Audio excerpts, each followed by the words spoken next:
Karibu sana watazamaji wetu, ni furaha kila wakati tunapokuja kwenu kupitia runinga mnayoienzi JTV, na tunashukuru Mungu kwa sababu yako mtazamaji wetu. Pia tunataka kutambua wale wasikilizaji wanaendelea kutusikiza kupitia Juda Radio. Pia tunataka kuwatambua karibu sana wasikilizaji wetu. Mungu aendelee kuwabariki, na pia mjue kwamba tunashukuru sana kwa sababu ya uchaguzi bora umefanya kuendelea kusikiza Juda Radio. Ni kwa maana umetambua kwamba hapa wasikilizaji ni mahala tunajifundisha neno la Mungu, na tuko kwa kipindi ya kuchambua maandiko. Kuchambua maandiko ni kufanya nini? Ni kuweza kuingia kwa maandiko na kuweza kuangalia kwa undani. Na kwa hiyo tunataka kukaribisha kila mmoja anayeendelea kutufuatilia pia kwa runinga ama kwa ile mitandao za kijamii. Karibuni sana watazamaji. Pia tungependa kushukuru kwa sababu ya zile comments mnaendelea kututumia, tunatiwa moyo sana. Pia wengine wanatutumia wanasema yale mambo tunaweza kuongezea ama yale mambo mawazo kwa upande wao. Kwa hiyo tunashukuru Mungu kwa sababu ya kila mmoja wenu. Pia asante kwa wale mnatuma messages mkisema mnatupata mkiwa wapi. Tunashukuru Mungu sana. Jaribu kuendelea, tutafurahia na tunaendelea kuwaombea. Jueni kwamba Mungu anawapenda, nasi pia kutoka JTV tunawapenda. Na kwa hiyo tunataka tukaweze kuingia kwa neno la Mungu, lakini kabla hapo ningependa tukaweze kujitambulisha kwanza. Kisha wapendwa wasikilizaji, tutakuwa tunaendelea kufuatilia neno la Mungu, na leo tutakuwa tunachambua maandiko kutoka kitabu cha ile 1 Samuel. Tutaanza 1 Samuel chapter 16. Hiyo ndio neno tutakuwa tunaangazia leo. Lakini kabla hapo ningependa tukaweze kuchupata fursa kwanza ya kuweza kujitambulisha na kisha kuomba ili tukaweze kuingia kwa kipindi hii. Na kwa hiyo nataka tu nikaweze kuanza na majina yangu, kisha atakaye tumalizia akifungua kipindi kwa maombi ni Pastor Sam. Kwa hiyo wacha nikaweze kujitambulisha wasikilizaji watazamaji. Majina yangu Apostle Pamela B, na ninashukuru sana kujaliwa kukua kwa hii kipindi. Karibuni. Amen. Naitwa Stella, karibuni sana. Amen. Naitwa Pastor Wycliffe, karibu sana, tubarikiwe pamoja. Asante sana. Naitwa Pastor Sam, karibu sana, tunapoenda kubarikiwa, na najua kwamba kuna kitu Bwana ameandaa kwa ajili yetu. Hebu tuweze kuomba. Baba Mungu, mfalme wa amani, mwenye enzi na mwenye utukufu, tunakupa sifa mfalme wa wafalme, na tunakuinua maana unastahili. Asante Bwana kwa ajili ya fursa hii, nafasi hii Bwana umeandaa ili tuweze kuchambua maandiko. Ninaomba Baba mfalme, kwa yoyote ambaye anayetufuata, awe ni kupitia kwa mitandao ya kijamii, awe ni kupitia kwa YouTube, awe ni kupitia Baba mfalme kwenye runinga hii. Kuna wale pia Baba mfalme wanatusikiza kupitia kwa Juda Radio. Ninaomba Bwana ukawabariki. Wacha tunapochambua maandiko haya Baba kwa pamoja nasi. Pokea sifa, na ni katika jina la Yesu naomba na kuamini. Amen. Asante sana Pastor Sam. Nataka nikaweze tu nikakukaribisha Pastor Wycliffe, tafadhali ukaweze kutuelekeza kutoka hapo na kutusomea maandiko yale tunaenda kuchambua. Asante sana mtume. Tunaenda kusoma kitabu cha Samueli wa kwanza, mlango ni wa 16 kuanzia aya ya kwanza. Inasema hivi: Bwana akamwambia Samueli, hata lini utamlilia Sauli, ikiwa mimi nimemkataa asiwamiliki Israeli? Ijaze pembe yako mafuta, uende nami nitakupeleka kwa Yese Mbethlehemu, maana nimejipatia mfalme katika wanawe. Mstari wa 2, Samueli akasema, nawezaje kwenda? Sauli akipata habari ataniua. Basi Bwana akasema, chukua ndama pamoja nawe, ukaseme nimekuja ili kumtolea Bwana dhabihu. Ukamuite Yese aje kwenye dhabihu, nami nitakuonyesha utakayoyatenda. Nawe utamtia mafuta yule nitakaye mtaja kwako. Verse 4, Samueli akafanya hayo aliyoyasema Bwana. Akaenda Bethlehemu, wakaja wazee wa mji kumlaki, wakatetemeka, nao wakasema, je, umekuja kwa amani? Mstari wa 5, naye akasema, naam, kwa amani, nimekuja kumtolea Bwana dhabihu. Jitakazeni, njooni pamoja nami kwenye dhabihu. Akawatakasa Yese na wanawe, akawaita kwenye dhabihu. Mstari wa 6, ikawa walipokuja alimtazama Eliabu, akasema, yamkini Masihi wa Bwana yupo hapa mbele zake. Mstari wa 7, lakini Bwana akamwambia Samueli, usimtazame uso wake wala urefu wa kimo chake, kwa maana mimi nimemkataa. Bwana haangalii kama binadamu angaliavyo, maana mwanadamu huangalia sura ya nje, bali Bwana hutazama moyo. Mstari wa 8, ndipo Yese akamuita Abinadabu, akampitisha mbele ya Samueli, naye akasema Bwana hakumchagua huyu. Verse 9, ndipo Yese akampitisha Shama, naye akasema wala Bwana hakumchagua huyu. Mstari wa 10, Yese akawapitisha wanawe 7 mbele ya Samueli. Samueli akamwambia Yese, Bwana hakuwachagua hawa. 11, kisha Samueli akamwambia Yese, watoto wako wote. Kisha Samueli akamwambia Yese, Bwana hakuwachagua hawa. 11, kisha Samueli akamwambia Yese, watoto wako wote wako hapa? Naye akasema, amesalia mdogo wao, na tazama anawachunga kondoo. Basi Samueli akamwambia Yese, tuma watu wamlete, kwa sababu hatutaketi hata atakapokuja huku. 12, basi akatuma mtu, naye akamleta kwao, naye alikuwa mwekundu, mwenye macho mazuri, na umbo lake lilikuwa la kupendeza. Bwana akasema, ondoka umtie mafuta, maana huyu ndiye. 13, ndipo Samueli akaitwa pembe yenye mafuta, akamtia mafuta kati ya ndugu zake, na roho ya Bwana ikamjia Daudi kwa nguvu tangu siku ile. Basi Samueli akaondoka akaenda zake Rama. Amen, amen, amen. Asante sana Pastor Wycliffe. Wasikilizaji watazamaji wetu, hayo maandiko ni maandiko kabisa, ukiangalia kwa undani yana mafundisho mengi sana. Hapa inaanza na Mungu akinena, haleluya. Mungu anazungumza na Samueli. Anamuuliza, je, utaendelea kukalia mahala mimi nimekataa kwa kiasi gani? Utaendelea kufikiria, utaendelea kuomboleza habari za Sauli na mimi Mungu nimeshamkataa. Watazamaji, wasikilizaji, tunaweza kuiangalia kama ile kitu ni jambo la uwepesi, lakini mara nyingi sana kama wanadamu huwa tunakalia mahala Mungu ameshakataa. Inawezekana hata ni relationship, inawezekana hata ni biashara, inawezekana ni kitu ile haijekubalika na neno la Mungu. Lakini unajua mara nyingi sana unakuja unapata tunangangania kwa sababu kuna vile sisi tunaitaka. Kuna vile sisi tunaidhamini. Ukiangalia huyu Samueli alikuwa ndiye aliyemtia mafuta Sauli. Na kwa hiyo yeye labda alikuwa na orodha tofauti kuhusu huyu Sauli. Na kwa hiyo wapendwa watazamaji, wasikilizaji wetu, angalia sana kwa maisha yako. Je, inawezekana kwamba kuna kitu ile bado unakazania? There are relationships, kuna mahusiano nyingi sana watu wanaendelea kuzikuza na Mungu amezikataa. Na Mungu amesema hii kitu siitaki, lakini hapa tunaendelea, neno la Mungu linakataa. Wapendwa, kuna njia ya kutafuta pesa Mungu amekataa. Lakini bado tunangangania na kukatalia hapo na kusema kwamba hii ndio tunataka. Lakini hapa wapendwa, sikiza vile Mungu anasema na Samueli. Anamuuliza, hata lini utaendelea kukazania kitu mimi nimekataa?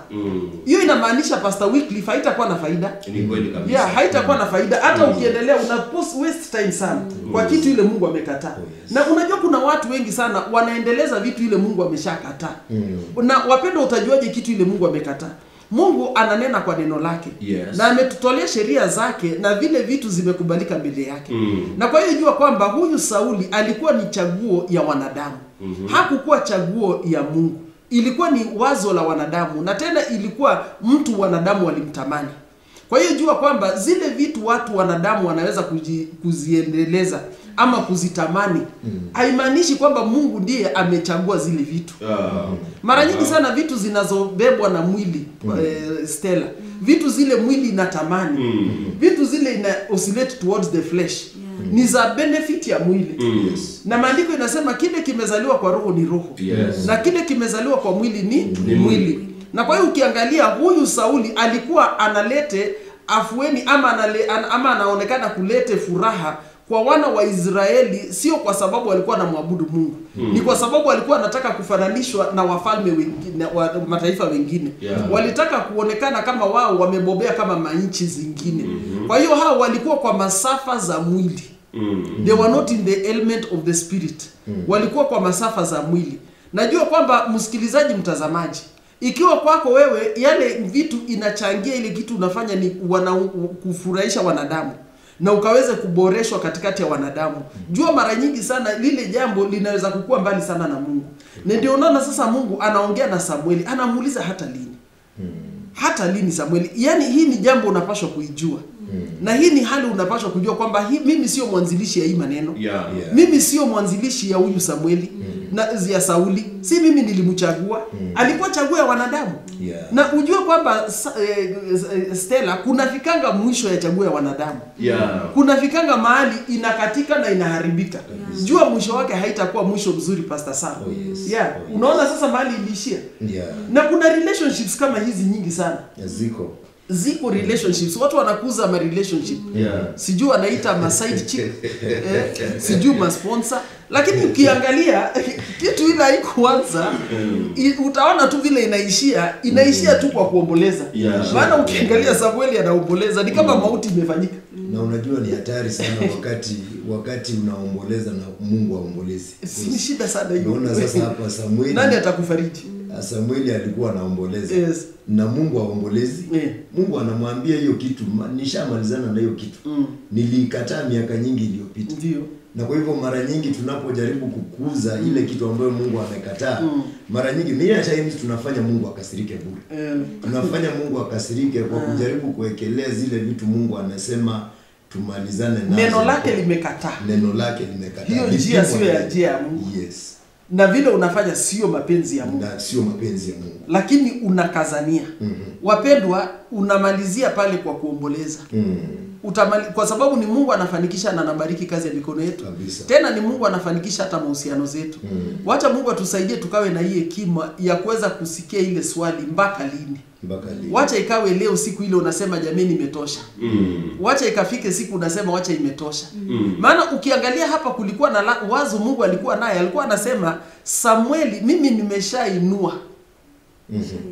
Yaani I'm in another level. Umechelewa hapa kwa kukalia vitu mimi nimezikataa. Ungelikuwa mahali mimi niko, ungeona elevation. Nina mambo mengine ninayafikiria kukuhusu, msikilizaji, mtazamaji. Inawezekana unangangana na bwana huyo ya wenyewe, na Mungu alishainua mume wako. Kunaye kijana kwa huyo mtaa kutafuta. Na bado umekazania kwa ndoa ya mtu. Si Mungu atusaidie. Hebu nisaidie Pastor Wycliffe. Asante sana mtume. Unajua hii andiko ina mambo mazito sana. Kwa sababu ukiangalia wakati ambapo yule ambaye amekataliwa alikuwa amekubalika. Sasa kuna mambo ambayo alifanya ambayo ilifanya akataliwe. Na kujua kwamba aliyekubalika sasa amekataliwa inagharimu sana. Kwa sababu hapa Mungu anasema huyu mwenye unafikiri bado yuko pale, mimi nishamalizana na yeye. Lakini kugundua ama kujua Mungu ameshasema no, kwa hiyo inakanganya kiasi. Kwa sababu unaona kuna mtu kabisa hata anafunga na kuomba. Akijaribu kuuliza Mungu ile kitu Mungu amekataa. Hata Israeli waliomba sana wapewe Sauli. Waliomba. Maandiko inasema waliomba kwa kipindi kirefu wapewe mfalme. Huyu sasa ni mtumishi kabisa, nabii wa nchi. Sasa na yeye analia kabisa mbele za Mungu. Sasa ukiangalia Pastor Wycliffe, na huyu ndiye alipigiwa kura na kila mtu. Unajua kila mtu alivote yes kwa huyu. Kila mtu alisema yes. Je, kama nabii leo useme hapana? Pia nabii baada kuna ile kuna ile umwili, record. Kuna kiasi. Baada kuna ile record ya kuona vile watu walivote yes. Vile alibobea. Na vile alibobea. Na bado yupo. Anajaribu kufikiria, anaambia Mungu no. Mambo haifai kuwa vile yako. Kumbe Mungu alishaondoka hapo. Nafikiri tunahitaji kuelewa sana kile Mungu anasema na kutembea na vile Mungu anasonga. Maana Mungu wakati anasema niko upande ule mwingine, nabii anasema bado tuko upande huu mwingine. It is a very big challenge. Hallelujah. Asante sana Pastor Wycliffe. Asante, Yeah. asante. Sijui ukiangalia Stella kwa the next level. Mungu anapomwambia kwa hiyo sentence moja kwamba hapa nimeshamalizana naye na hapa ndio niko. Yaani niko nimeshafika kwa nyumba ya Jesse. Na nishapata mtu pale nishamuinua. Hivi sasa Samueli unaendelea kwa maneno ya zamani. Bado unakumbuka makosa ulifanya zamani. Bado umeishi ukijikosoa kwa vitu za zamani. Bado haujejisamee na Mungu anasema nishatoka hapo. Mungu anasema siko hapo. Unajua Mungu mara mingi huwa anataka watu kwanza wasahau ya kale. Anasema forget the past and see that I'm doing a new thing. So until we forget the past. Unajua the past inaweza kuwa ni mzuri, inaweza kuwa ni mbaya, lakini unajua Mungu atembei na yeye record. Yeye kuna vile anatembea. Kwa hivyo inafika mahali anataka kufanya kitu kingine kipya, lazima hii ya kitambo isaulike, lazima ikae kando. Na ndio maana namwambia huyu mimi nishainua mtu. Yaani kuna kitu mpya already ninafanya. Na kwa hivyo lazima achana na hii ya kale, ikae tusonge mbele. So ni nzuri kwamba when God is working, hata ndani ya maisha pia kuna watu tunaweza pata kwamba tumekuamilia watu wengi. Labda leo hii tungewaachilia maisha yetu ingekuwa imesonga. Maana tu ukiangalia vitu maisha vile umesonga na hao watu, kuna mahali labda hujafika. Na Mungu amejaribu saa zingine unapata tu mahubiri, preachings, advice, unaambiwa hii line umeshika ni mbaya. Kwa hivyo na maana kwamba kuna kitu Mungu anajaribu kukuandalia. Inawezekana hiyo ukaona ni kwa manufaa yako, lakini Mungu anapoangalia, angalia leo, Mungu anaangalia the future. Angalia leo naweza kuwa naona kesho, lakini Mungu anaangalia 10 years to come. So ni kwamba tukaachana na hizo vitu za kale until we forget is when God will do a new thing in our life. Amen. Asante sana Stella. Wasikilizaji watazamaji wetu, angalia kwamba tunapoangazia hayo kwa neno hili, habari za Samueli na Sauli, jua kwamba wewe ndiwe Sauli wa leo ama wewe ndiwe Samueli wa leo. Kwa hiyo angalia kwamba kuna wale watu unapaswa kuwasamehe.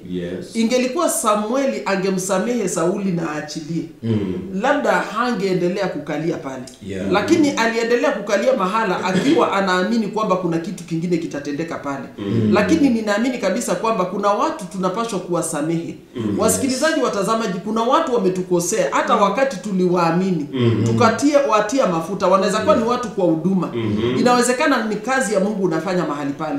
Na labda haukuona kama yule bwana ama yule dada aliwahi kufanya kama vile ulimdhamini.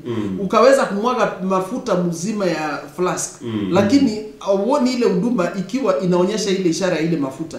Ni vizuri kumsamehe mtu na kuamini kwamba Mungu anatenda kitu kipya. Na kuamini kwamba Mungu anaenda kuinua mtu tena. Kwa hiyo usikufe moyo mtumishi wa Mungu. Endelea kuamini kwamba Mungu atatenda. Nataka nikaweze kusema kwamba angalia kwamba Mungu pia alipokuwa anainua mtu mwingine, jua kwamba Mungu hafanyi kazi peke yake. Ilibidi aje akaongee na Samueli.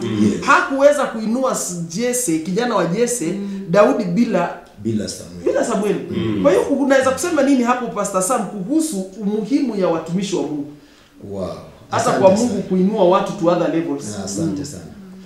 Inakuwa baraka sana. Neno hili linaleta baraka kwa mioyo zetu. Inapozingatia ilikuwa ni uongozi wa nchi. Ni uongozi ambao Bwana alikuwa ameuangalia sana kwa kina. Na kwa hivyo uongozi huo lazima Mungu angetumia mtu ambaye anitajika kama Samueli. Na unapoangalia watu wengi sana wamepuuza mikono ya wanadamu. Watu wameona kana kwamba wanadamu hawana umuhimu mkubwa sana. Lakini kwa ukweli ukiangalia utapata kwamba ndio Mungu aweze kuinua Daudi. Mungu aliweza kutafuta mwanadamu, aliweza kutafuta nabii. Na kwa hivyo tu changamoto ni kwetu sisi wale ambao tunaonanga hatuna haja sana na wanadamu. Hatuna haja sana na mikono za watu. Tunaweza fanya on our own. Lakini haikuwa kwa mapenzi ya Bwana. Mapenzi ya Mungu ni kwamba Mungu akatuma Samuel, akamwambia nimejitafutia. Na kila ambacho najaribu kuangalia hapa tunapotuendelea na hiyo umuhimu wa wanadamu, unapata kwamba wakati katika verse chapter 15 Mungu alikuwa amekataa Sauli. Just from the beginning alikuwa amemkataa kwa sababu ya vile alibehave. Na unapoangalia mahali pale Mungu akawa amemwambia Samueli nenda kwa sababu huyo nimeshamkataa. Na vile tumeona mara nyingi huanga tunalinga many times kwa zile vitu ambazo Mungu amekataa. Na mara nyingi unapata kwamba Mungu anakasirika. So Mungu alikuwa amesema it is finished. Na unajua inakuwa ni kitu ambayo ni ya kustua sana wakati Mungu anasema it is finished. Amen. Wakati wewe bado unasema it is not finished. Remember the fig tree. Wakati Yesu alitangazia the fig tree ya kwamba wewe mambo yako nimemalizana na wewe. And then it was just a matter of time. Hallelujah. So the fig tree ilianza kumanifest kwamba inakauka. So Mungu atusaidie sana hata tukue na hiyo level ya design. Hallelujah. Yes. Asante sana Pastor Sam. Kwa hiyo asante kwa hiyo kuchangia neno hilo.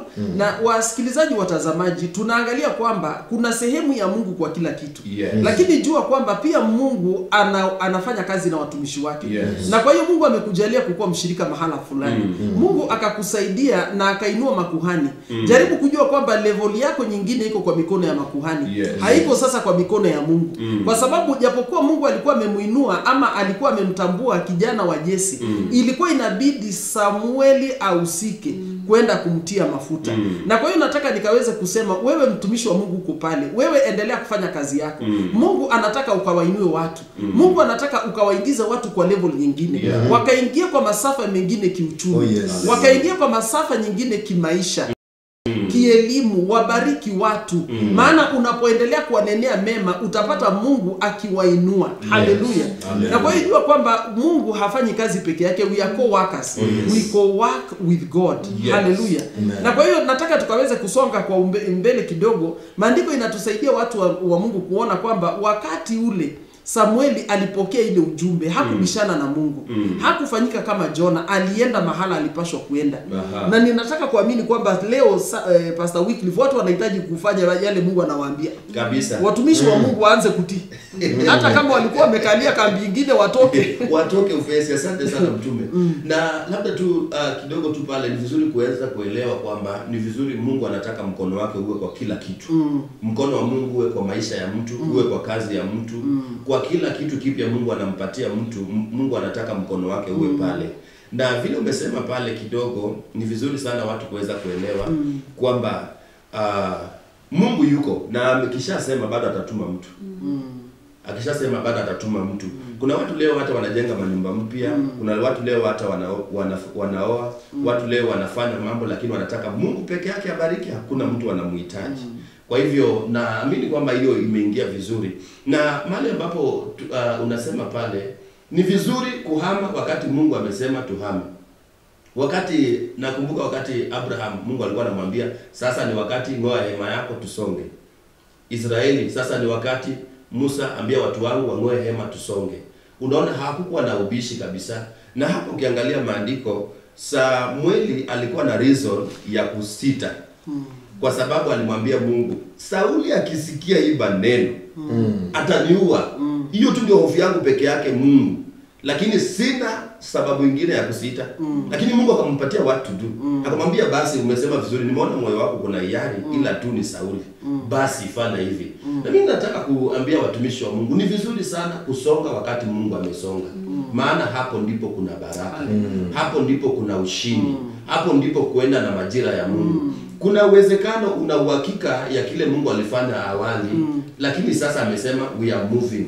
Maandiko yanasema wale wanaoongozwa na Roho wa Mungu, hao ndio wana wa Mungu. Kuna uwezekano leo ilikuwa hivi lakini Roho wa Mungu amesema no, we are changing the pattern. Hata kama ulizoea ya kitambo, ni vizuri kukuwa obedient. Ni vizuri kusema ndio kwa kile Mungu amesema. Nakumbuka Yona alikuwa anabishana sana. Yona anaambiwa enda left, yeye anaenda right. Na amesikia sauti vizuri. Lakini napenda sana attitude ya prophet Samuel. Kwamba Mungu alimwambia go na akamwambia this is the reason ambayo inanipatia hofu, lakini hata wakati hakukuwa anafurahia alienda. Yes. Kumbuka mtu alikuwa fasting akimwombea Saul. Na Mungu amemwambia hiyo maombi yako sisikii na siajibu. Ila kitu utafanya wewe amuka. Sasa enda kwa Jesse. Na hakusema jamani hiyo maombi yote Mungu si hakubaki pale. Na kuna watu mtume ambapo wamengangana na kitu kabisa. Mungu ameshaondoka. lakini bado wako pale. Watumishi wa Mungu, hata kuna watu Mungu ameshakuambia hawa waachilie waende. Ameshakuambia hawa watume, wacha waondoke hapa. Ameshakuambia hawa waachilie, na wewe umewakwamia. Hata wenyewe wamechukua hatua kuja kukuambia, nasikia Mungu ameniambia niende mahali fulani. Bado umewakwamia. Kuna sababu ambayo Mungu amesema now it is the time. Ni vizuri sana kuwa obedient, na hapo ndipo kuna baraka za Mungu. Amen, amen, amen. Asante sana Pastor Wycliffe. Wasikilizaji, hapo kuna vile ameendelea kusonga mbele kwa hiyo neno, na nashukuru Mungu sana kwa hiyo. Maandiko inatuambia kwamba Samueli yeye alikuwa na uoga wakati aliambiwa aende kwa Sauli. Na naamini hii ni mojawapo ya sababu alikuwa kabisa anaomba kwamba Sauli ageuke haraka na aweze kumrudia Mungu. Hakutaka kabisa kujipata kwa masafa ama kwa uadui na huyu Sauli. Na kwa hiyo unaangalia kwamba kuna vile huyu mtumishi wa Mungu alikuwa pia amekuwa. Yes. Hallelujah. Remember that huyu Sauli alikuwa a very popular leader. Kwa wanadamu alikuwa popular, lakini kwa Mungu hakukuwa popular. Na mara nyingine unaweza pata mtumishi wa Mungu akifanya vitu akiwa hataki kujionyesha moyo wake iko na Mungu. Kwa sababu uoga haijetoka kwa Mungu. Uoga imetoka kwa hofu, ama kwa vitu zile zinaendelea, ama zile vitu umeziangalia, ama vitu umetia macho yako sana. Na kwa hiyo ukiangalia Samueli alikuwa na uoga kwa sababu ya ile, lakini Mungu alimpatia solution ya kudeal na uoga wake. Alimwambia toa dhabihu. Kueleza zifiwe. Alimwambia enda fanya ibada ya sacrifice. Yaani rudi kwa kazi yako kama mchungaji. Rudi kwa kazi yako kama kuhani. Toka kwa masafa ya kwanza kuogopa vitu, rudi kwa madhabahu. Na ninaamini tunaporudi kwa madhabahu hapo ndio uoga inaondoka. Hapo ndio uoga inaondoka. Kumbuka ni Mungu alimwambia. Sauli akikuuliza umwambie. Ndio. Kwa sababu unaona ni Mungu alipeana solution. So unajua kuna watu wanakuanga na ile uoga, nikienda pale watasemaje? Lakini already Mungu asha provide answer. Amewaambia nenda pale, akisema hivi mwambie naenda kutoa dhabihu. Amen. Hiyo ni number 1. Number 2, tunaona kwamba Mungu alitaka pia Samueli asiweke mambo wazi. Ya kwamba ati unajua Sauli ninaenda ku anoint mtu. Ninaenda ku anoint mfalme, the next king. So Mungu hakutaka mambo iwekwe wazi. Na kuna watu wanakosa kutembea na hiyo wisdom. Unapata kwamba wanaweka kila kitu wazi. Na Mungu alimwambia Samuel, ukienda pale kuwa na hekima. Tembea tu na hekima. Ukiulizwa sema, hii mambo hata mimi naenda tu kutoa sacrifice. So kuna mahali mtumishi wa Mungu anahitaji kuwa na wisdom. Kuna mahali tu unahitaji kutembea na wisdom. Sio kila mambo. Unajua tunaishi nyakati kila mtu anaandika kila kitu wazi. Anasema sijui niliota hivi, Mungu alinionyesha. Na unapata kwamba ndio hata kama Mungu alikuonesha ilikuwa inahusu kila mtu. Haikuwa inahusu kila mtu. So unapata kwamba Mungu alitaka pia nabii apate hiyo wisdom. Anapofika pale ajue kwamba achague maneno yake vizuri. Akuwe selective na maneno yake, asimwake mtama mahali kuku wako wengi. Asante sana Pastor Sam. Na kuna neno hapo nafikiri tutataka kuiangalia tusipite haraka. Mahali tumetoka kwa hiyo verse 1, mahali maandiko inasema kwamba Mungu alimwambia Samueli kwamba aende akachague katikati ya wana wa Jesse. Na ninaamini kwanza Stella kwamba Mungu anachaguanga watu katikati ya watu. Ya katikati yetu Mungu anapata kiongozi. Haendi nje. Katikati anapata nabii. Kwa hiyo inawezekana kuna mtu pale anakuwa anaona kama Mungu hamuonangi. Ni vizuri kujua kwamba karibu na wewe Mungu anatafuta mtu. Katikati ya mahali huko Mungu anatafuta mtu. Cha msingi ni kwamba je, utaweza ku meet standard ya Mungu? Kwa sababu tumeona standard ya Sauli na sasa tunaona Mungu anasema mimi ndio nataka kujichagulia. Mimi nimejiteulia raundi hii. Na ukiangalia aliachia wanadamu wakafanya ambayo haimfurahishi Mungu. So Mungu akasema sasa mimi nitaingilia. Na kwa hakika unajua saa zingine watu wanapokuwa kwa nyumba ya Mungu kuna ile kusema labda mimi ningekuwa hapa mahali ndio nioneka ama labda ndio Mungu angeniona, lakini kwa hiyo tu kiwango uko nayo, kwa ile position ambayo Mungu amekujalia ndani ya kanisa, hapo tu ndio Mungu atafika. Hapo tu ndio Mungu atafika. Position ni Mungu angalia position, lakini anaangalia the heart. Maana sasa hii Mungu anataka a man after his own heart. Angalia a man after the hearts of men. Anaangalia a man after his own heart. Kwa hivyo wakati moyo wako itampendeza Mungu, haijalishi uko wapi, Mungu atakufikia. Amen. Yes. Amen. Asante sana. Na nataka tukasonge kidogo kwa sababu masaa karibu inaisha. Na maandiko wapendwa inasema kwamba Samuel akainuka na akaelekea Bethlehemu kwa sababu nyumba ya Jese ama familia ya Jese ilikuwa inatoka Bethlehemu. Na kwamba tukiangalia Jese hasa alikuwa nani? Jese alikuwa ni mjukuu wa Boaz na Ruth. Tumesoma habari za Ruth kwa vipindi vingine na unaweza kwenda kwa ile mafundisho kwa kitabu na kuweza kusoma ama kuweza kujua zaidi wakati unaendelea kujifundisha habari za Ruth. Na kwa hiyo huyu Jese alikuwa anatoka kwa hiyo uzao, alikuwa anatoka kwa hiyo familia ya Ruth na Boaz. Alikuwa mjukuu, alikuwa grandson wa Jese. Haleluya. Na hiyo unaweza kuendelea kufuatilia ukisoma kitabu cha Ruth chapter 4 verse 17 mpaka 22. Utaweza kuona kwamba huyu alikuwa mjukuu. Kwa hiyo tunaangalia kwamba Mungu anatafuta mtu kutoka uzao fulani. Tunaona kwamba Mungu anajua mizizi ile anatamani kumpata mtu. Anatafuta watu wako na covenant. Anatafuta wale watu Mungu anajua wamerudi. Haleluya. Wale watu wamechangamkia vitu za kiungu. Na kwa hiyo hapa Mungu amepata kijana, amempata mtu kwa boma ya mtu wa uzao ile imempendeza Mungu. Bwana Yesu asifiwe. Kumbuka hii uzao wapendwa haikukuwa ati ni uzao watakatifu, lakini ni watu wale walikuwa mbali lakini wakamrudia Mungu. Ukiangalia Ruth alikuwa Moabite, hakukuwa Muisraeli, lakini alikuja wapendwa na akakuwa crafted, akakuja akakubalika. Kwa hiyo jua kwamba hata wewe leo ukiwa utakubali kuchagua huyu Yesu, hata na familia yako watakuja kupatikana watu wale Mungu atawatumia kwa njia kubwa. Jua pia kwa familia yako Mungu atawainua watu. Jua kwamba hii hali ya kuinuliwa, kubarikiwa haijekaa kwa jamii fulani. Mungu anatafuta katikati ya wana. Mungu anatafuta katikati ya watu. Haleluya. Inawezekana ikakue wewe leo. Inawezekana ikawe wewe leo katika jina la Yesu. Unanisikiza pale kwa Juda Radio, amini kwamba ni mimi leo. Kwamba ni wewe Mungu anakutafuta na kwamba wewe ndio unaenda kuinuliwa to another level.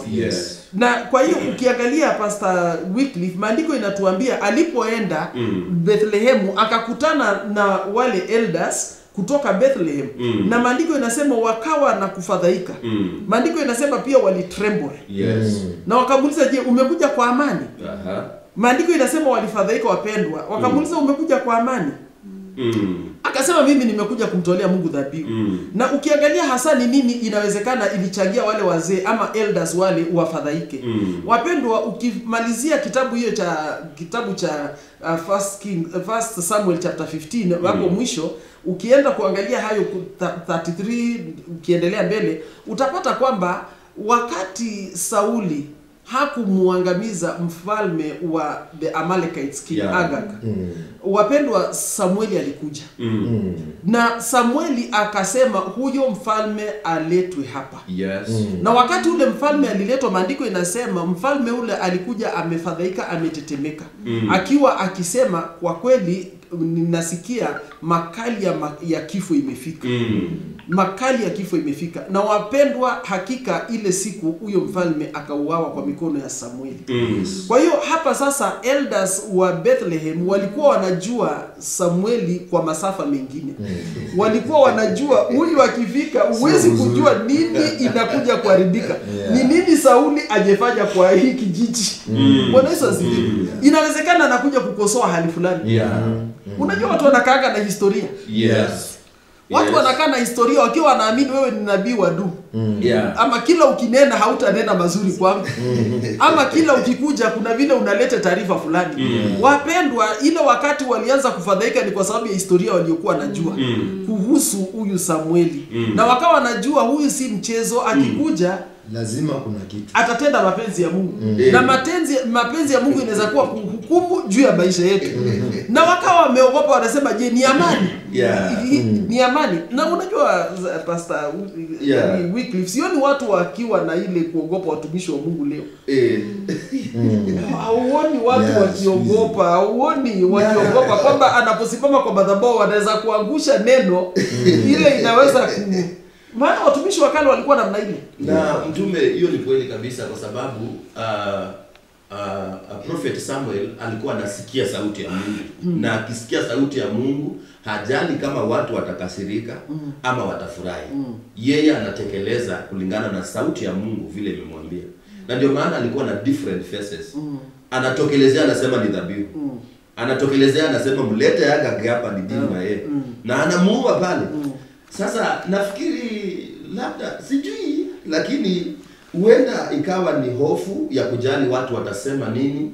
Ndio watu wa Mungu pia wakati mwingine wanakosa kufanya labda vile ambavyo Mungu anawaambia wafanye. Maana kuna wakati mwingine mtumishi atasimama pale atahubiri ujumbe wa baraka. Iko wakati mwingine atasimama pale atakemea dhambi mpaka udhani aliambiwa mambo yako. Iko wakati mwingine atasimama pale na apatiane discipline vile mambo inafaa kuwa. Nafikiri hivyo ndio vile inafaa kuwa. Sio tu kuwa na side moja tu, watu kama mtumishi wa kujua na side moja tu, kana kwamba Mungu huwa haongei na ile side nyingine. Kwamba Mungu huwa haoni kama ndoa zinafaa kuongeleshwa kwa ukali wa namna fulani. Ni vizuri kuweza kuelewa kwamba Mungu anatutumia sisi ni vyombo kwa mikono ya Mungu. Na ukiwa kama ni chombo, Mungu anaamua ataweka maji baridi leo, ataweka maji moto kesho, ataweka nini kesho. Ni vizuri sana kuwa flexible kwa mikono ya Mungu, maana hapo ndio wakati tutatokelezea na faces tofauti tukitekeleza mapenzi ya Mungu na kuweka mambo in position. Maana mimi nakumbuka kwamba kuna mtumishi ambapo kuna wakati angekuja hata unatetemeka. Kwa sababu haujui ile kitu itatendeka pale, kwa sababu anabadilisha mambo kulingana na vile Mungu ameweza kumwambia. Na hata mtu wa Mungu, naamini kwamba unaelewa kwamba kukuwa na balanced diet kwa mwili wako sio chakula kimoja utaishi ukila. Lazima kutahitajika matunda, kutahitajika mboga, kutahitajika nini. Na hivyo ndivyo pia katika mwili wa Kristo. Watu wengi wametoroka hata kanisani kwa sababu ya watumishi kama Samueli. Wamehamia kanisa ingine kwa sababu ule mtumishi mwingine huwa abadilishi sura. Anakuanga na face moja na hiyo tunaijuaga. Sasa akahamia hapa akaenda kwingine kwa sababu leo Samueli alisema Agag aletwe. Tumalizane na yeye hapa sahihi. Na akatoroka akaenda pahali ambapo yule Samueli mwingine anasema sasa ni dhabihu. Kuna maeneo mengi sana dhabihu ndio inaishi kuendelea. Lakini hakuna kubadilisha na kusema leta Agag. Mapenzi ya Mungu lazima yatendeke. Lazima kuna vitu fulani ikufe kwa maisha yako. Na dhambi fulani lazima iangamizwe. Dhambi fulani lazima ikuachilie ndio usonge mbele. Lakini kuna maana anasema hapana, waacha tuweke dhabihu. Endelea tu.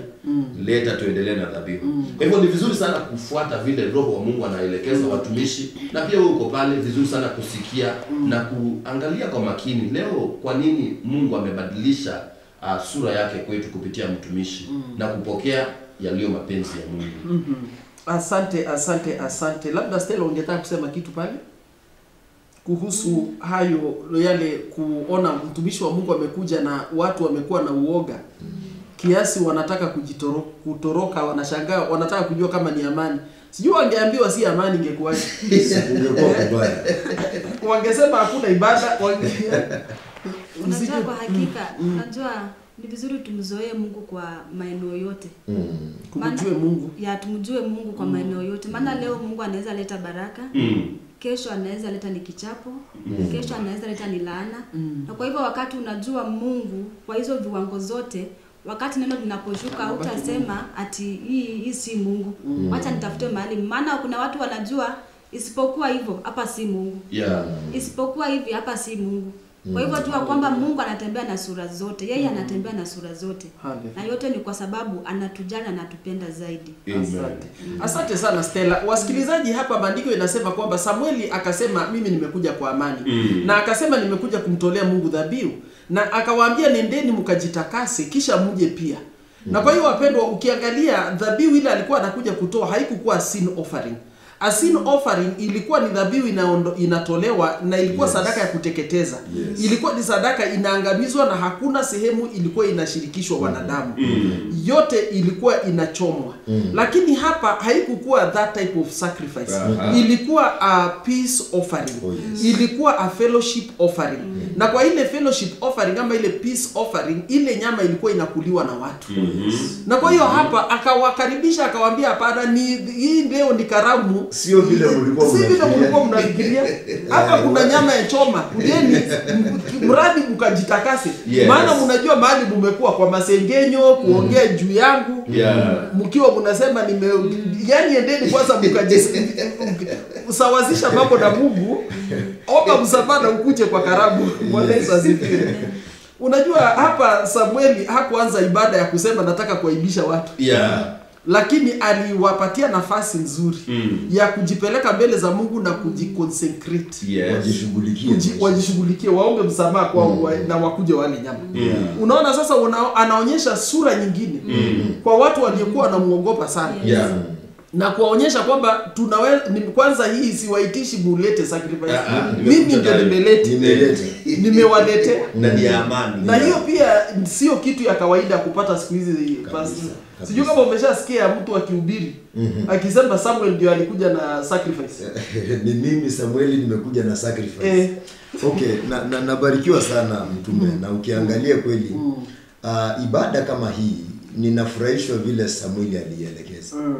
Na ninafurahia vile alisema kwamba tumekuja kutolea Mungu dhabihu. Lakini kitu moja ninataka kuweka ikue hapa kama paramount ya kwamba watu muende kujisanctify. Because hii sadaka huenda ikawa ndio chanzo cha matatizo. Iwapo sitapeana such directives, iwapo sitawaambia kile cha kufanya, basi huenda ikawa nimekuja ndio kutoa sadaka za amani, lakini kwenu huenda isikue amani. Kwa sababu ya vile mnavyohusiana mmoja baina ya mwingine. Huenda isikue. Unajua kuna watu wamejihusisha kwa ibada na wakaenda kwa ibada zile ambazo hawakujitayarisha kwa hizo ibada. Hawakushughulikia maisha yao. Biblia inasema work out your salvation with fear and trembling. Now, sasa hapo wakati Samueli anawaambia ya kwamba nataka mshiriki kwa ibada hii. Lakini kabla mshiriki kwa ibada hii, niko na haja sana ya maisha yenu. Muende mshughulikie maisha yenu, kisha mkuje tushiriki kwa ibada hii. Nikawa napata kuelewa kwamba inakuanga pia nafasi ya kuweza kupea mtu chance ya kuweza kuevaluate maisha yake, kujua vile amekuwa akitembea na Mungu. Maanake mara nyingi hata hizi Holy Communion service watu wameshiriki. Na wanaposhiriki wakati baada hawajajioji maisha yao, hawajashughulikia maisha yao ya undani, unapata kwamba ndio inakuwa chanzo cha watu kukosa amani. Na chanzo ya magonjwa mengi. Na chanzo ya wengi kufa mapema. Kabisa. Ukiangalia msikilizaji, mtazamaji, jiulize umeshiriki ibada ngapi ya Holy Communion? Na umezishiriki ukiwa kwa hali gani ya kiroho? Ukiangalia maandiko inatoa tahadhari. Na kusema sababu ya wengi kukua wagonjwa, sababu ya wengi wasikilizaji, watazamaji, yanatokana na kushiriki kwa maibada ile haukupashwa kuyashiriki. Ungejitakasa kwanza. Lakini nataka nikaweze kuangazia pia, ukiangalia aliwaambia hao elders wao waende wakajitakase, lakini yeye Samueli akahusika kutakasa nyumba ya Jesse. Sasa unaona kuna wale watu wanapashwa kujua, maana wanajua dhambi yao. Hawa ni watu walikuwa wanajua Samueli vizuri, walikuwa wanajua yale mambo yameendelea. Lakini walikuwa wanajua pia position ya Samuel as a prophet. Na walikuwa wanajua kwamba hawa ni elders, they were in a higher position, walikuwa na officials kwa hiyo kijiji. Kwa hiyo kuna responsibility fulani walikuwa wanapashwa kubeba. Walikuwa wanawajibika. Lakini Samueli yeye akaangalia nyumba ya Jesse, hiyo ni familia, hawakukuwa na cheo, hawakukuwa najua mambo mengi. Samueli alihusika kuwatakasa. So hii Pastor Sam, nikiangalia unapoendelea kuzungumzia sanctification, ukiangalia wale watu wanahusika kwa uongozi kwa kanisa. Hao ni watu wanapaswa tena kuambiwa kutakaswa kila siku, kwamba wanapaswa kujirudia. Wanafaa kujirudia. Wanajua la kufanya. So wanaambiwa nyinyi endeni mfanye vile mnajua inafaa kufanywa. Na wale hawajui hawa nitahusika. Ili nihakikishe kwamba wako sawa. Na ili ni amani kweli, lakini muende mrekebishe kwanza. Sasa ukiangalia kwa hiyo wazo Roho wa Mungu anatupatia. Itakuwaje kwa wale watu wameendelea kushiriki na wameendelea kukua viongozi hata kwa makanisa na wanajua ya kufanya na hawafanyi? Unajua kuna ombi Yesu akaomba kwa msalaba, akasema Baba wasamehe, forgive them for they know not. Wasamehe maana hawajui. Lakini wapendwa, tuulizane, utasamehewa kweli wakati unajua? Kwa sababu unajua kuna zile vitu unajua. Yes, yes. Hii msamaha ya msalaba ile Yesu alilia akasema wasamehewe, alikuwa anaomba kwa habari ya watu hawajui. Hakukuwa anaomba kwa habari ya watu wanaojua ya kutenda na hawatendi. Jua kwamba kuna zile vitu utakosa msamaha kwa sababu wewe umekataa kutenda kama vile inapaswa. Kwa hiyo acha Mungu akupatie hekima ya kujirudia na kutambua kwamba unahitaji kujitakasa. Amen. Jirudishe kwa Mungu na uombe msamaha.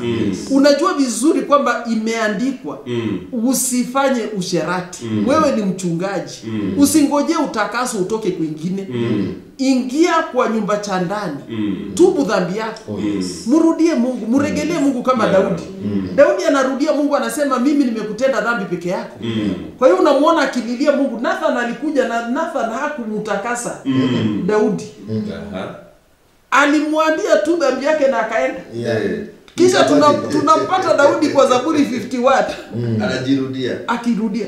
Na ndio maana ukiangalia Pastor Wycliffe, watu mara nyingi sana wale unawapata wanakuja wanasema mtumishi wa Mungu, mimi nataka uniombee kwa hii dhambi, na yeye ni kiongozi na yeye ni mtu amepewa leadership.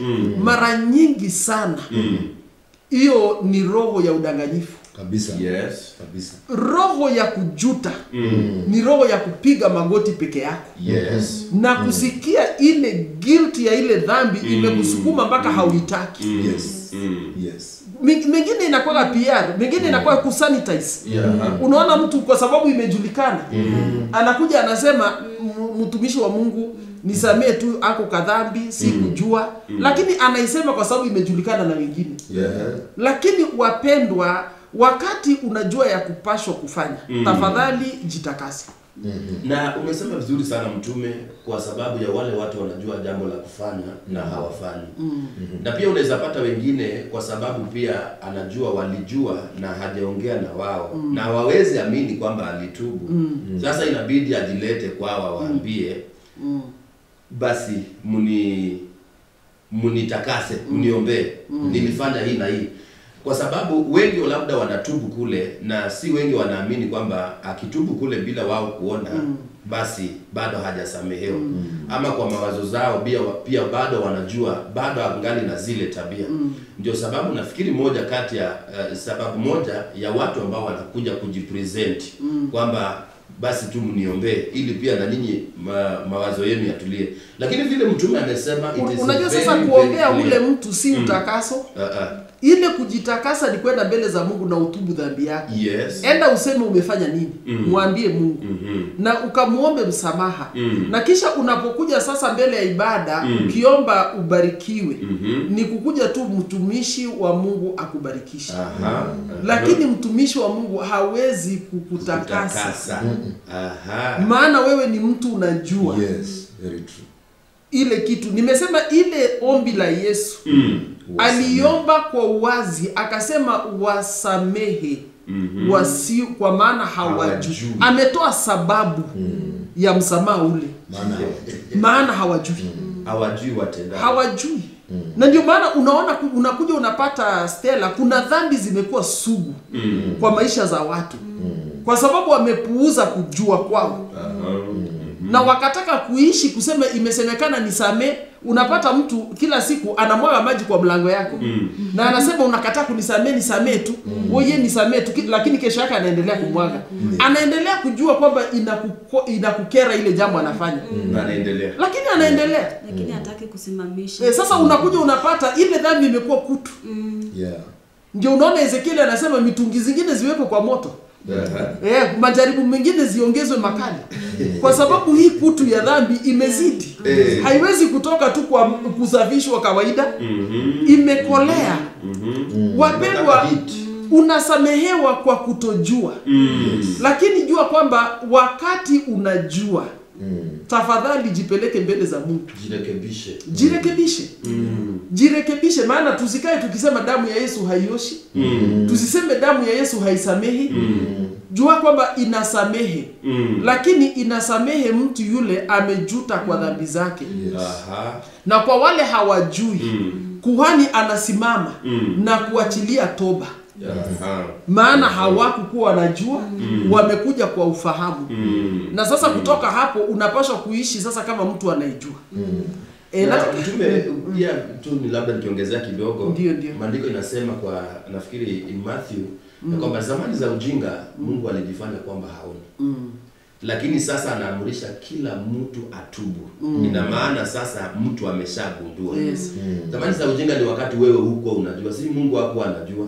Ni mwanadamu huko unajua ni kosa. Kwa sababu ya kutojua kwako Mungu alihesabu ni zamani ni ujinga wako. Lakini leo hii anasema wakati umeshagundua ulikosea, wewe mwenyewe tubu. Na unajua hii neno ni serious sana Pastor Wycliffe. Kwa sababu inazungumzia watu walio kwa uongozi. Inawezekana wewe ni kiongozi kwa serikali. Labda ni kiongozi kanisani. Hata kukua kwa family ni uongozi. Lakini ukiendelea kupuuza vitu vingine, utakuja kukosa msamaha. Unajua maandiko inasema Esau alipuuza wapendwa wakati alipaswa kuomba msamaha. Hakuomba. Lakini ile wakati alikuja kutafuta hakuipata tena. Kwa hiyo ujue kwamba kuna wakati mtu anaanza kutafuta kitu akose. Kwa hiyo Mungu atusaidie sana. Wewe unayetutazama, unatusikiza ndani ya Juda Radio. Mungu amekujalia, wewe ndiwe baba ya hawa watoto. Wewe ndio mume wa huyo mama. Wewe Mungu amekupatia nafasi kwa uongozi kwa taifa. Wewe Mungu amekupatia nafasi kwa uongozi wa kanisa. Tafadhali usifanye mchezo. Kuna mahala utakuja kutafuta msamaha ukosi. Na ukikuja kutafuta sababu ya kukosa ile msamaha ni kwa sababu wakati ulipaswa kuyatenda ulipuuza. Ulipuuza. God is saying consecrate yourself. Ili uweze kuingia kwa ibada ya amani na yeye. Yourselves. Maandiko inasema aliwaambia nendeni, consecrate yourselves. And then kutoka hapo maandiko inasema Samueli akawatakasa nyumba ya Jesse. Kwa nini hakuwajumulisha pamoja? Kulikuwa na sababu. Haleluya. Walikuwa elders. They were leaders. They were people who should know. Na kwa hiyo jua hivi mtumishi wa Mungu na ubiri neno la Mungu, hisabu yako haitafananishwa na huyo mshirika wako. Idadi ya hukumu ya walimu itakuwa juu zaidi.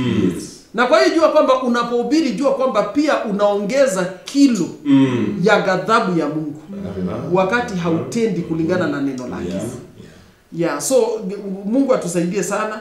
Hiyo ninaamini ni nafasi yako kutubu sasa hivi. Haleluya.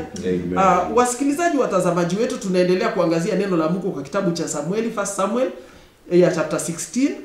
Na tunaangalia habari za Mungu kumuinua mtu kwa level nyingine. Na tumeendelea, tuko kwa verse 5 tukiendelea kumalizia hapo verse 6. Wasikilizaji, watazamaji, maandiko inatusaidia kuelewa sasa kwa verse 6. Samueli anaingia kwa sasa ibada ya kuonyesha kwa nini yuko pale. Kwa sababu kwa hiyo karamu kuna watu wanaamini ni siku ya kukula nyama. Lakini jua kwamba kwa Samueli yeye amekuja na hakuelezea wote kwamba alikuwa anakuja kufanya nini. Lakini ile ibada ilianza. Na kwa hiyo Mungu atusaidie kwamba wakati Mungu anakutuma mahali, tekeleza kusudi la Mungu. Maana ingeishia kwa hii nyama choma. Makusudi ya Bwana haingetimilika. Na kwa hiyo unaweza kupata Pastor Sam unakuwa distracted. God has sent you to something else. Na unakalia vitu zingine, unapatia kipaumbele vitu vingine stella to the point the core purpose of the ceremony haujaitimiza. Watu wanaingia kwa ibada kwa sababu na wanashukuru Mungu kwa sababu ya sacrifice hata wanazitoa. Lakini je, umejua hiyo sacrifice hasa ilikuwa kwa nini? Je, wapendwa, unapotoa sadaka zako, je, unakuanga unaangazia kwa nini uko na ile ushirika na Mungu? Maana ukikosa kuelewa ibada ya Mungu ama tunapokuja mbele za Mungu, the first thing is not the sacrifice. Tuna agenda zaidi ya hapo. Ni kupatanika na Mungu. Ni kukua kwa uhusiano na Mungu. Ndio maana anasema sacrifice and these offerings I did not desire. But a broken and a contrite heart I desire. Na unajua wengi wamefanya ibada ikuwe sacrifice. Wakakosa kuelewa sababu ya ibada hasa ilikuwa gani. Ibada imekuwa ibada ya sacrifice kutoka mwanzo mpaka mwisho. Lakini ile madhumuni madhumuni ya ibada kumbuka kwamba hii sacrifice Mungu alimwambia tu kwa sababu ya uoga wako peleka hii. It was not the main thing. Hiyo ilikuwa tu yani mfalme Sauli asija akazua gasi, asija akaleta, lakini haikuwa the main, haikuwa pila. Na unajua sasa watu wamereplace, people have forgotten, wamerudi wakaweka zile vitu ambazo Mungu hakutaka waweke kwa kana kwamba hizo ndio main thing. Na ukiangalia pale kweli enyewe hiyo ibada ilikuwa ni kuhusu moyo. Kwa sababu maandiko yanasema Mungu alisema nimeshajichagulia. Nimeshajichagulia mfalme kwenye nyumba ya Jesse. A man after my own heart. So unaona kwamba hiyo ilikuwa ni ibada ya moyo, ya kuanoint mfalme yule ambaye Mungu mwenyewe amempata. Na ni Mungu mwenyewe amempata kwa sababu ameangalia moyo wa Daudi. Na unaona kwamba hiyo ibada kweli vile unasema kama ingeishia kwa hiyo nyama choma, kama ingeishia kwa hiyo tu sherehe, basi ya sidhani kama Mungu angekuwa. Na unajua ibada ya watu wengi inaishia sacrifice. Inaishia sacrifice. Na watu wa Mungu pia pia vile mnaongea napata kuelewa baadhi ya mambo hapa. Kwamba hata watu tunapoenda kanisani ni vizuri tuweze kuelewa tumeenda nini. What is the main thing ya kwenda kwa hiyo ibada. Maana kuna watu kweli wanaenda kwa ibada na wanasema hiyo kweli tuliimba vizuri sana. Kweli. Na ukiangalia hapa urudia hiyo kwa sababu unajua hapa si kwamba Mungu hakusema usiende na hiyo ndume. Yes, alimwambia enda naye. Na ichinjwe. Na ikuliwe nyama choma. So wacha watu wasikie wasiseme unasema hakuna ibada ya sacrifice. Yes. Ibada ya sacrifice ipo. Lakini maudhui ama the weight of that service, the main thing ya ile ibada sio sacrifice.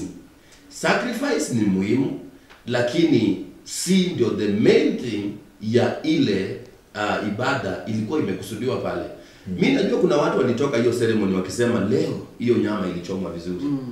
Kuna watu walitoka ile ceremony wakisema leo prophet alikuwa amevalia nguo aina fulani. Kuna watu walitoka na sababu tofauti. Lakini pamoja na hizo shughuli zote, the main thing ilikuwa kumtia mafuta David katika nyumba ya Jesse. Ni vizuri sana kujiuliza hata katika maisha yako, Mungu anataka nini haswa? The main thing kwako ni gani? Mimi nataka kuamini kwamba Mungu anataka kupata moyo wako. Maana anajua akishapata moyo wako, vitu vingine vyote havitasumbua sana.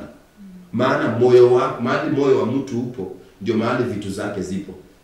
So Mungu akipata moyo wako hata katika ibada, anajua vitu zingine zote, iwe ni sadaka, iwe ni dhabihu, iwe ni chochote kile, ataweza kukipata. Lakini asipopata moyo wa mwanadamu, bado zile vitu vingine zote ni kung'ang'ana. Kwa hivyo ni vizuri sana kujua ni nini haswa kile ambacho ni cha msingi. Ile uzito kabisa ile Mungu anaangalia, kama haijakamilika hiyo ceremony haijakamilika. Hallelujah. Hallelujah. Asante sana watazamaji wetu, mnaendelea kutufuatilia na ninaamini kabisa kwamba kuna yale Mungu anaendelea kutusaidia kuelewa. Madakika yanabaki ni machache, lakini nataka nikaweze kusema wakati ule Samueli alifika pale wapendwa, akaona wana wa Jesse. Maandiko inasema kwa hakika alinena hayo matamshi kwa kinywa chake.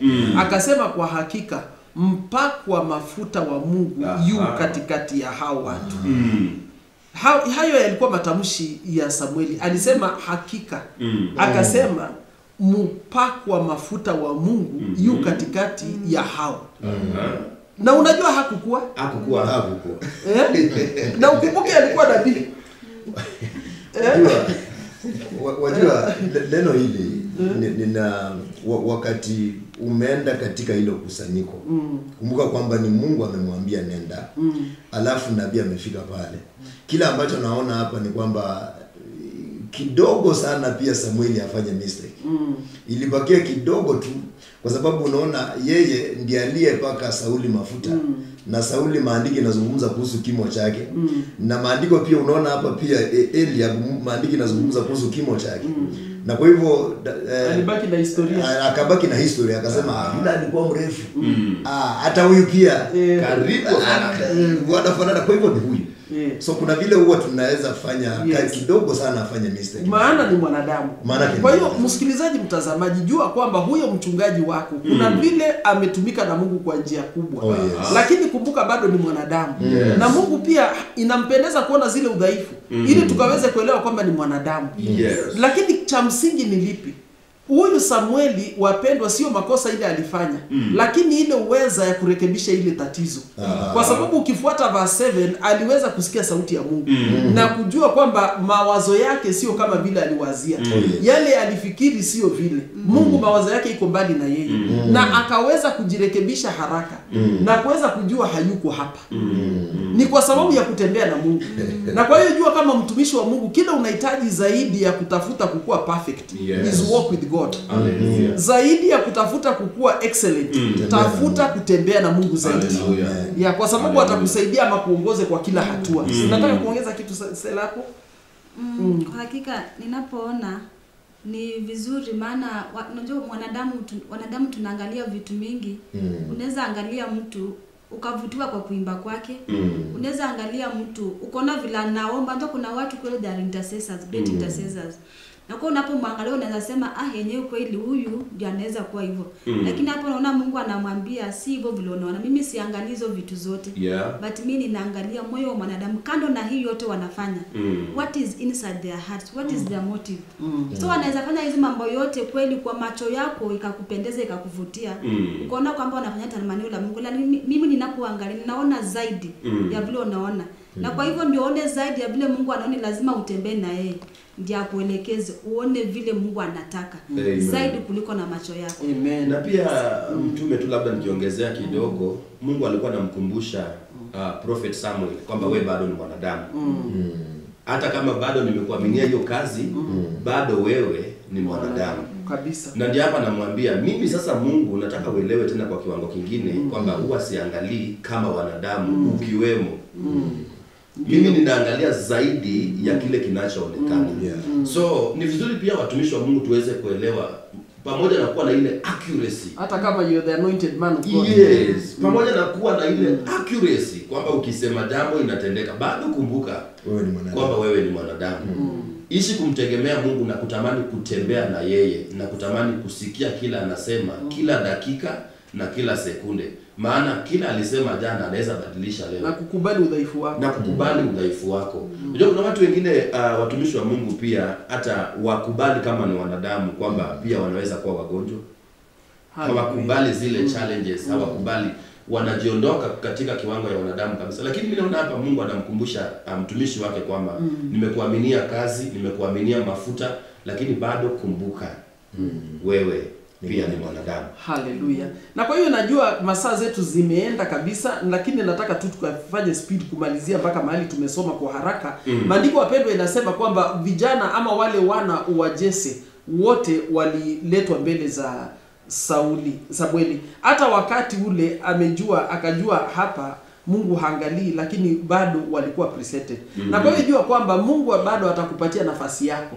Mungu bado atakupatia wewe ujaribiwe. Mungu atakupatia nafasi uone kama unatoshea hiyo viatu. Mungu bado atakupatia ile nafasi. Bwana Yesu asifiwe. Kwa hiyo usipuuze ukaseme mimi kuna vile watu walisazwa lakini mimi sikushughulikiwa. Jua kwamba God is watching na anaangalia na anatafuta mtu. Kwa hiyo unapewa nafasi ya kusimama in a certain position.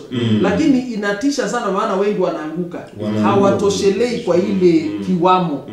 Kwa hiyo ukiangalia all of them were given opportunities but they did not fit into what was being sought after. Kile Mungu alikuwa anatafuta. Na kwa hiyo naamini kabisa msikilizaji, mtazamaji wetu, jua kwamba wale Mungu imewapendeza kuwatumia kwa kazi fulani. Jua inawezekana kuna wengine walisimama pale lakini hawakupendeza Mungu.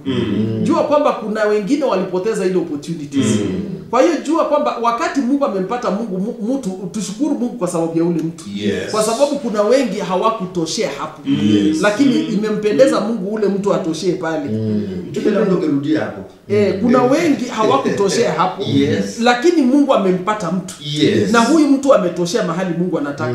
Kwa hiyo Mungu atusaidie kubali pia wale Mungu amekubali waingie kwa zile nafasi.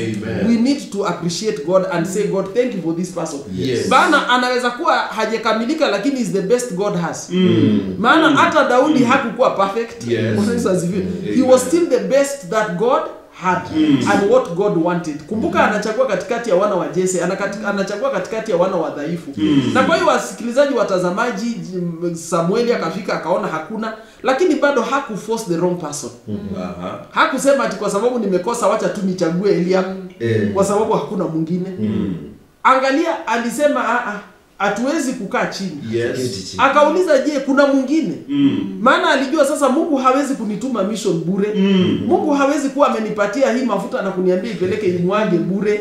Alijua kwamba kusudi la Mungu ni mpaka itatimia. Yes. Kwa hiyo msikilizaji, mtazamaji, jua kwamba Mungu amekupanda kwa hiyo kanisa.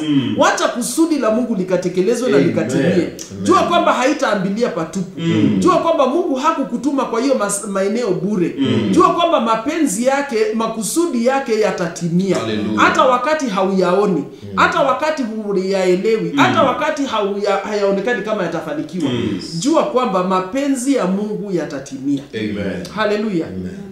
Kwa hiyo ukiangalia mpaka hapo, ninaangalia watu sasa, ile nyama imeendelea kuchoma na imeendelea kuiva, imefunikwa na foil paper, na sasa ibada karibu inaisha.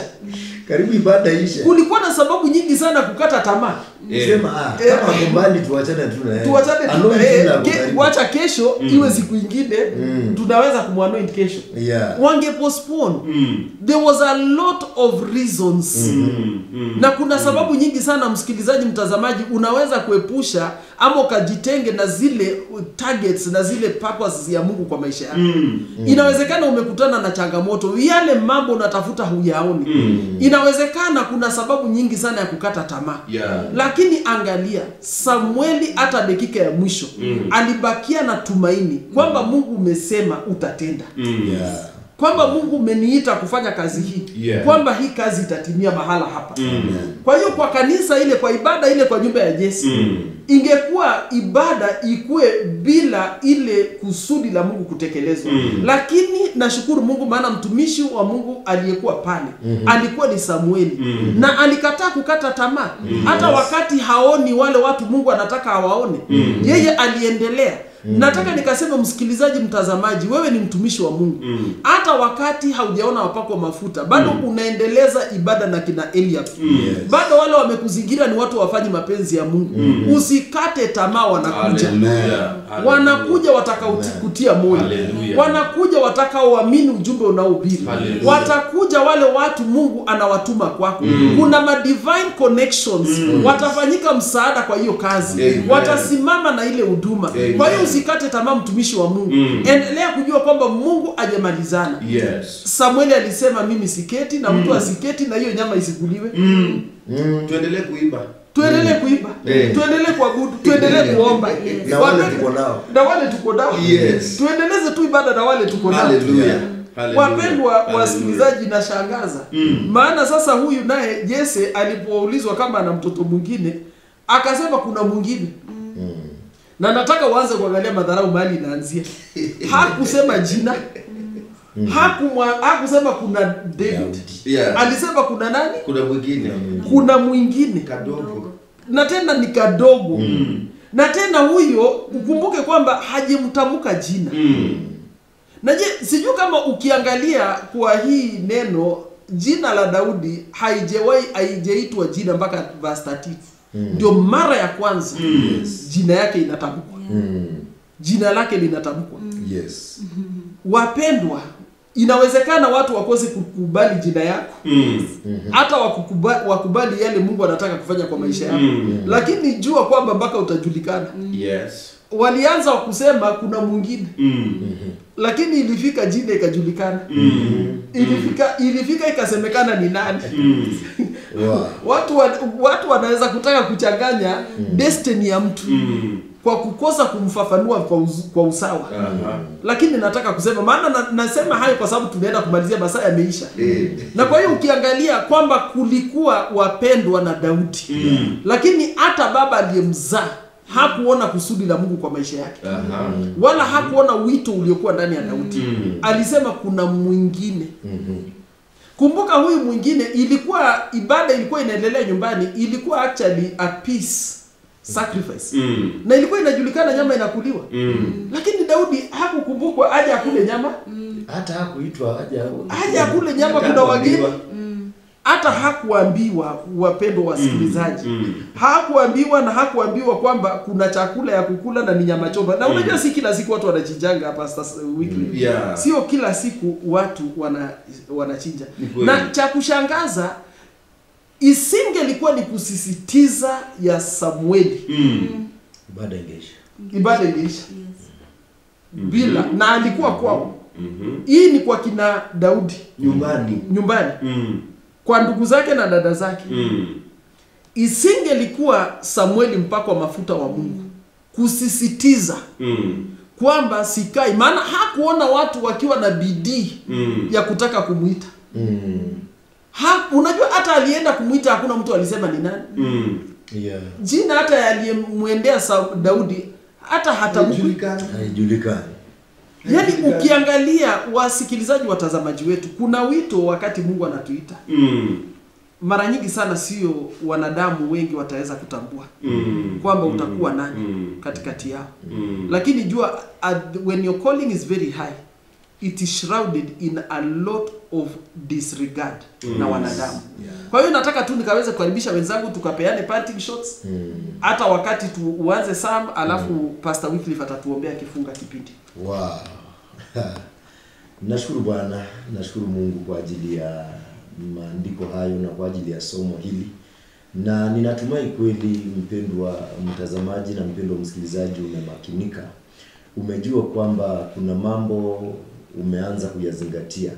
Kama vile tumeweza kusoma leo hii ya kwamba inakuwa vyema kuweza kushughulikia wokovu wako. Inakuwa vyema kuweza kujua kuna mambo ufai kusema mbele za watu.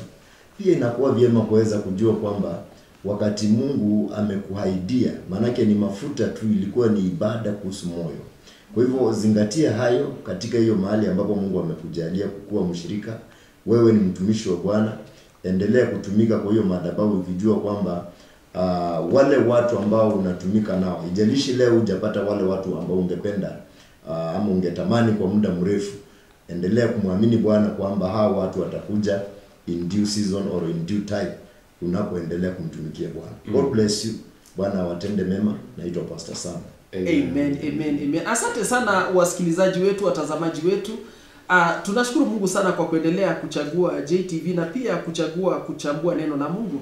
Na ningetaka tu nikaseme vitu yale yanatoka kwa hayo mafundisho kuhusu uongozi. Tunaona viongozi kwa viwango tatu. Kiongozi ama kiwango cha kwanza ni viongozi wale Mungu amewakataa kabisa. Na kwamba hata tukikaa pale hakuna faida ile tutapata. Kwa maana Mungu ameshakataa. Kwa hiyo hiyo sura tunaiona kupitia sura ya Sauli amekataliwa, anawakilisha viongozi wale wanaonekana wanaendelea lakini Mungu ameshawakataa. Na pia kwa kiwango kingine tunapatana na viongozi group ingine, hawa ni elders. Hao wamemkosea Mungu, kuna vile wanahitaji kujirudia. Wanahitaji kwenda mbele za Mungu wakajiconsecrate before God. Wanahitaji kutubu dhambi. Ni watumishi wa Mungu wanaendelea kudumu kwa makanisa. Lakini Mungu anasema ebu jitakasi. Mungu anasema jirudie. Badilisha njia zako, enda tubu dhambi, maana unajua yale unatenda hayampendezi Mungu. Mungu bado anakupatia nafasi. Kumbuka kwamba ukiendelea kusisitiza hali ile ya dhambi, itafika siku katemwe kama vile Sauli. Itafika siku kakataliwe kama vile Sauli. Lakini jua kwamba wakati sauti hii inakuja kwako ni sauti ya urekebisho, ni sauti ya rehema, ni sauti ya msamaha. Kwa hiyo acha Mungu akakujalia ukaweze kukubali na ukaitikie Mungu. Kwa sababu ukiangalia tumeona udhaifu iko kwa wanadamu kama vile ilikuwa kwa Sauli na vile imekuwa pia kwa Samueli. Lakini mtu wa Mungu, wakati umejua utafanya nini, hiyo ni cha msingi sana. Sehemu ya tatu ile ningependa kusema ni wale Mungu anawatafuta. Watu wale mioyo yao inatafuta Mungu, wapakwa mafuta wa Mungu. Kwa hiyo tunaona leadership in 3 levels. Wewe leo utakuwa upande gani? Mungu awabariki sana. Majina yangu Apostle Pamela B. Amen. Maana hapa mimi nimejifunza kwamba Mungu si mwanadamu, yeye akasema leo na akageuza maneno yake, na yeye habadilishi mawazo yake. Kwa hivyo wakati wote amekuahidia kitu ndani ya maisha yako, jua kwamba yeye atatenda, atatekeleza wakati wake ambao yeye mwenyewe anaujua ni wakati mgani. So don't give up on him. Continue serving God and continue working with him. God bless you. My name is Stella.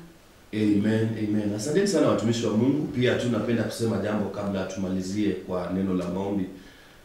Napenda kusema tu, wewe kaa kwa mapenzi ya Mungu. Na ukiwa umekaa kwa mapenzi ya Mungu si bure.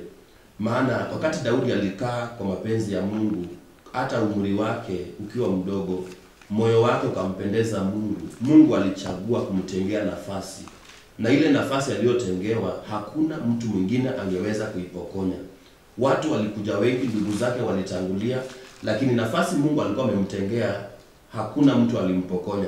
Hata wewe wakati utaweka mambo yako sawa na Mungu, nafasi yako itahifadhiwa hadi ufike. Hata kama hautakuwako, haitachukuliwa na watu wengine. Nataka kuongeleza pia watu ambao ni wazazi, ambao ni yese wa leo. Yese wa leo wanakuja kanisani, wanawacha akina Daudi wao nyumbani. Wanaacha watoto wao nyumbani, wanaacha watu wao ambao wao wakiwaangalia hata wanaona hawatoshi kwenda kanisani. Na huwezi jua Mungu anamchagua mtu kwa umri gani, maana Mungu ni Mungu. Kama vile litendeka kwa Jese, inawezekana inaendelea kutendeka pale kwako. Kuna watu Mungu amependezwa na wao, wewe mwenyewe huwajui, na ni baadhi ya watoto wako. Unaenda kwa ushirika, unawaacha nyumbani, unawapatia kazi. Ni vizuri sasa uanze kupata hekima kutoka leo. Wewe pamoja na nyumba yako, jipeleke mbele za Mungu wakati wa kujipresent before the Lord. Mungu anaweza kuwa amependezwa na hata wale ambao hudhani kwamba amependezwa na wao. Kwa hivyo naamini kwamba hiyo itakusaidia kuweza kuelewa, ili wasitumanishe wakati wewe mwenyewe hauna ufahamu kuelewa kwamba kwa nyumba yangu kuna watu wamechaguliwa.